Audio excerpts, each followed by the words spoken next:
The rise of the Seljuks was swift and unstoppable, shaking the balance of power in the region.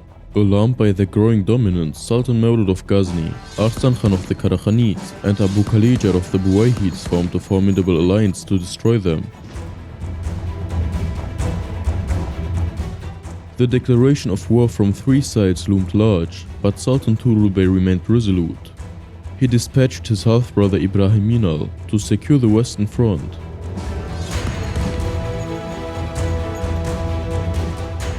Ibrahim Minal, leading his forces with unmatched precision, struck swiftly. Hamadan and Dinavar fell without resistance as their defenders fled. The Seljuks advanced further, capturing Karmisin as Saimara and Hulvan in quick succession, establishing complete dominance over the region.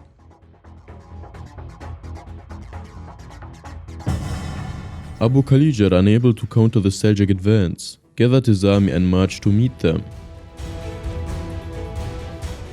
However, the harsh desert claimed much of his forces, leaving him no choice but to seek peace.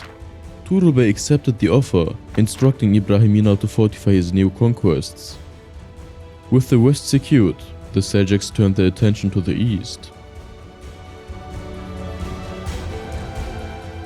Sultan Mawlud of Ghazni, preparing to march against them, met an untimely death, sparing the Seljuks a major conflict.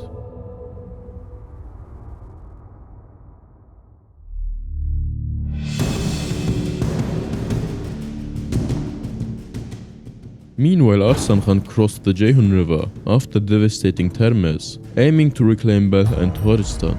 In response, Çağrı Bey sent his son Alparslan to confront the threat. Arslan Khan, unwilling to face the rising Seljuk power on the battlefield, sought peace. Negotiations ensued, and a treaty was agreed upon, binding Arslan Khan to never attack Seljuk lands.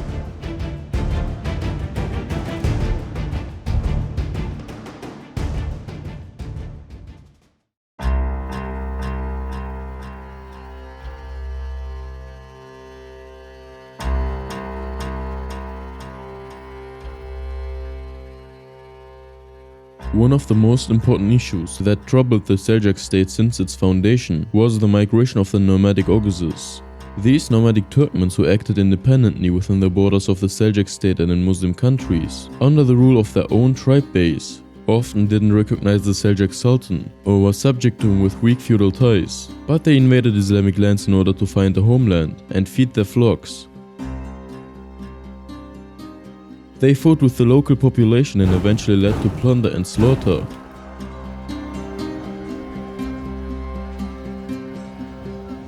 Tughrul Bey, the Sultan and protector of Islam, was confronted with two major conflicting problems: protecting his country and his subjects from their plundering, but at the same time finding a home and providing livelihood for these racial compatriots who constituted the basis and military strength of his state.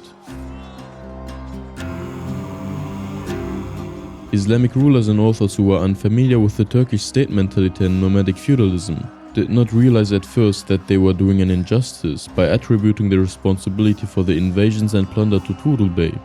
As a matter of fact, when the Merwani Emir of Diyarbakir, Nasr Devle, complained to Tughrul Bey against the Oghuz raids, the Seljuk Sultan said to him, "I have heard that my servants have come to your country. You are a frontier Emir. You should give them goods and take advantage of them against the infidels. For the aim is the Armenian lands."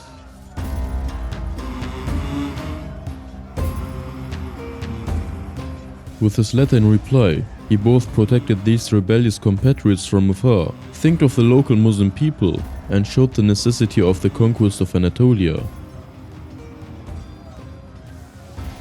Indeed, in 1047, a very large army of Oghuz migrants had arrived in Nishapur from Turkestan. They were complaining about their homelessness. Ibrahim Minal said to them, "My country is not large enough for you to live in. Therefore, the truth is that you should go to Anatolia, do jihad in the way of Allah and take beauty, and I will come after you and help you in this matter." Ibrahim Minal gave a good example of the necessities under which the Seljuks embarked on the conquest of Anatolia and the policies of the state in this regard. Turkish migration to Islamic countries continued uninterruptedly. As Islam spread among the Turks, migrations followed one another. These endless migrations and invasions caused great problems and troubled the state. In 1044, in order to put an end to this situation, the Caliph Qaim bi Amrillah sent the famous scholar of the time Maverdi to Tughrul Bey with a letter. By welcoming the envoy from a distance, the Sultan was showing his respect to the Caliphate. The Caliph and his envoy, who couldn't comprehend the political situation of the Turks and the importance of the migration, considered Tughrul Bey responsible for these events and couldn't understand the Sultan. The Caliph said in his letter, "O Tughrul Bey Muhammad, the countries you have taken are enough for you. Do not touch other Islamic countries and their rulers." To this Tughrul Bey replied, "My soldiers are many, and these countries are not enough for them." The messenger said, "Even if you take the whole world and destroy it, it will still not be enough for you and your soldiers." And he was urging the Sultan to take the right action. Tughrul Bey replied as follows, "I am doing everything in my power for the right action. If my men who are hungry are doing bad things, what can I do against it?" After this meeting, the Sultan, who didn't fail to honor the Caliph and his envoy, didn't forget to send a gift of 30,000 dinars to Qaim bi Amrillah.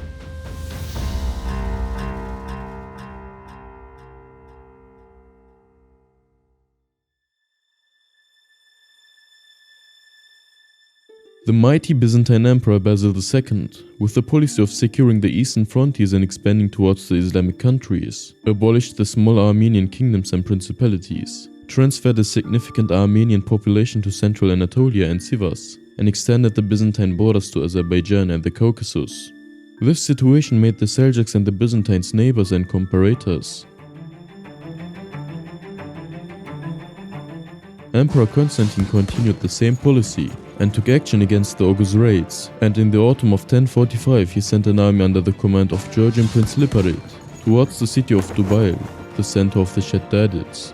Against this Byzantine offensive, Tughrul Bey sent an army under the command of Kutalmush, the son of his uncle Arslan Yapgu, and the first encounter between the Seljuks and the Byzantines took place.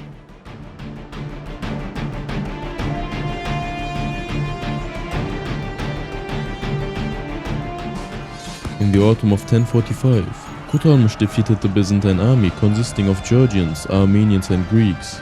In the battle that took place in front of the walls of Ganja, the Byzantines suffered many casualties, including Bahram, the commander of the Armenian forces.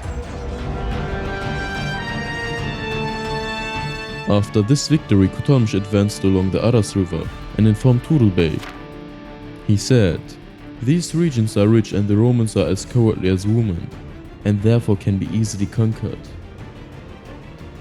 Kutalmush and Musa Yapgu's son Hassan invaded the Pasan and Erzurum plains with 20,000 men and entered the Vasbrokan region.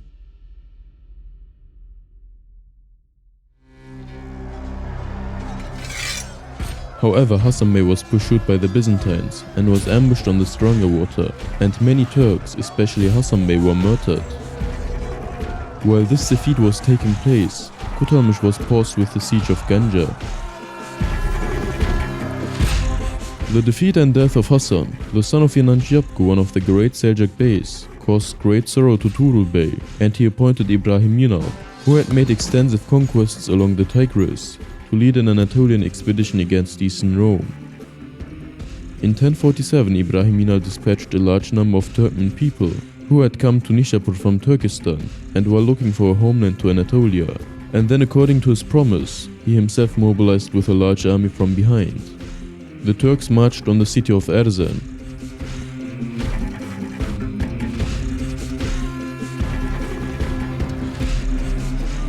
There were fierce battles in the city which had no fortifications, and it was destroyed by fire. When Ibrahim Yunal advanced from Erzan to find the remaining forces of eastern Rome, the Byzantine army under the command of Georgian Prince Liparit was approaching. According to Islamic sources, this army of 50,000 men joined with the main Byzantine army under the command of Katakolon and set up headquarters in the village of Kastrokomi.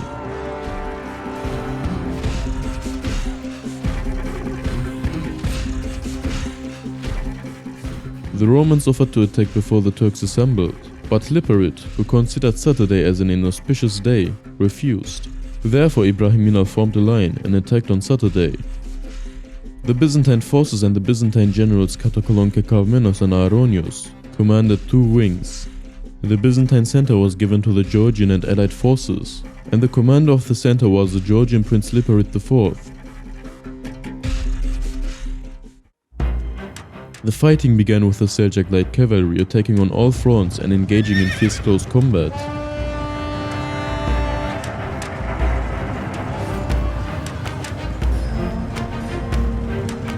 The Byzantine generals and forces on the two Byzantine flanks drove the Seljuk army back.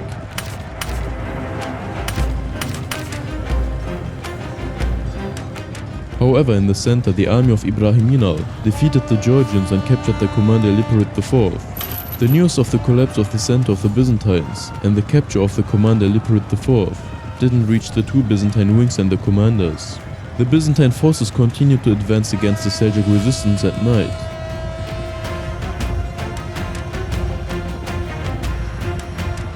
As the day dawned, they began to thank God for the advance and victory.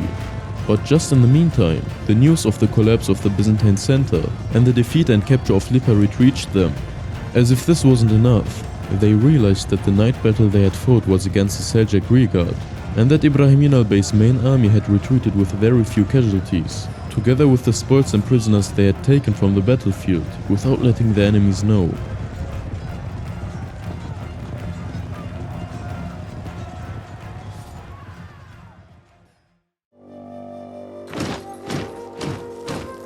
After this first great victory against the Byzantine army, Ibrahiminal returned to raid to Tughrul Bey with a 5-day forced march, with the important captives and spoils he had taken with him. The Sultan congratulated Yinal for this victory and was very pleased. Because of the Pechenek invasion in the Balkans under Turk, Emperor Constantine had to make an agreement with the Seljuks in the east. When Tughrul Bey agreed, the Byzantine envoy traveled to the Seljuk capital.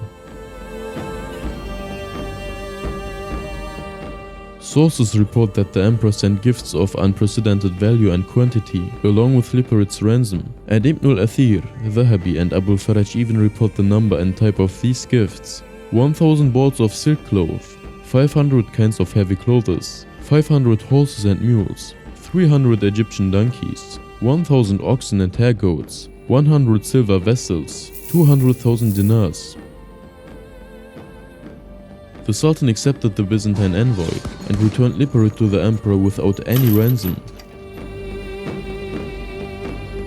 The emperor restored the mosque and its minaret, which had been built in Istanbul by Maslama bin Abdul Malik during the Umayyad period, hung candles in it, and allocated salaries to its staff. The khutbah, which was being recited in the name of the Shiite Fatimid Caliph, was discontinued. It was renamed in the name of the Abbasid Caliph and Tughrul Bey, and as a symbol of ancient Turkish sovereignty, the bow and arrow signs of Tughrul Bey were made on the altar. Learning that the emperor had recognized the Abbasid Caliph and severed relations with the Caliph of Egypt, the Shiite Fatimid Caliphate sacked the Kamama church in Jerusalem and launched an offensive against Eastern Rome in 1054.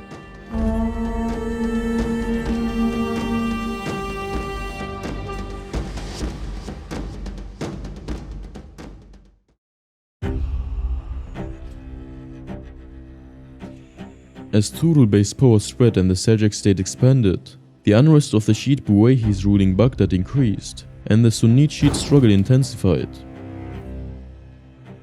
When the Abbasid Caliph Qa'im bi-Amrillah enlisted the help of Tughrul Bey against them, the atmosphere became very tense. Arslan Basasiri, the former chief of the Turkish soldiers in Baghdad, began to persecute the Seljuk supporters of the Caliph.